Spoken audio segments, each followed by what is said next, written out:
Hey, look what I've got!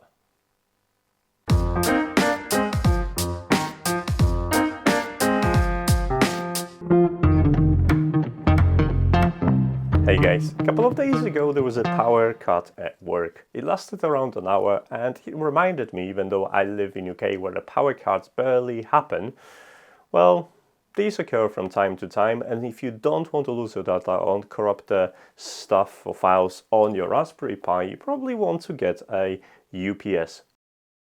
Uninterruptible power supply, that's what it's called. So I don't know what the P hat was reading in my mind, but they've sent me an email probably a day or two after that power cut advertising one of those. So I decided to get one since it's only £21. They're gonna list a couple of other options with international shipping in the description of this video if you fancy that. A long time ago I already covered one of these from 52Pi, and that's the video in there, but this one is slightly different.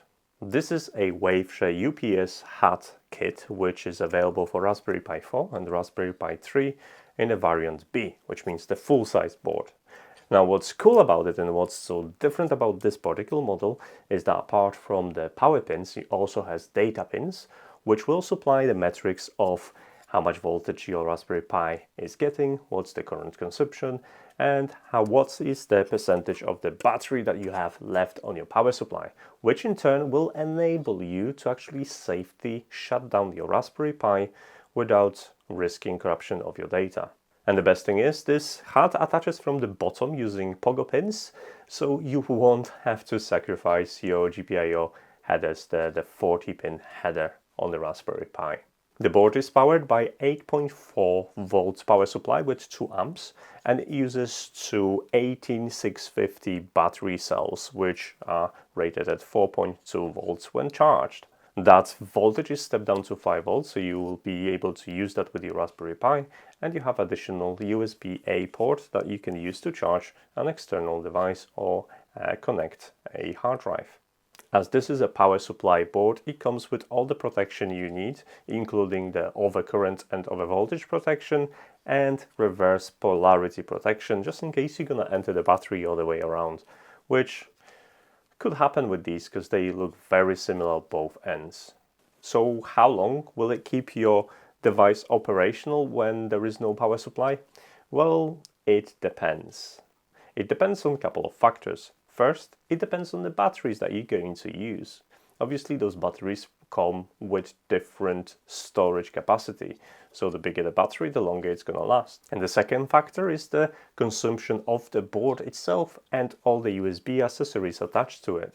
So it really depends on the tasks that you're running on Raspberry Pi 4 boards or Pi 3 boards and what accessories do you have attached, as all of those are going to need that extra power coming from the batteries. You should expect around an hour to 2 hours depending on your scenario, which is plenty, but the most importantly, you will know when the device is running out of power and you can perform the shutdown safely. I collect the data from ZigBee devices, which means even if everything goes down because of the power issue, the Raspberry Pi will be still able to collect the ZigBee information from battery-operated devices and log it to a server. That means the interruption is going to be much shorter, and when it's time to shut down because I didn't recover the power in time, it will do that safely.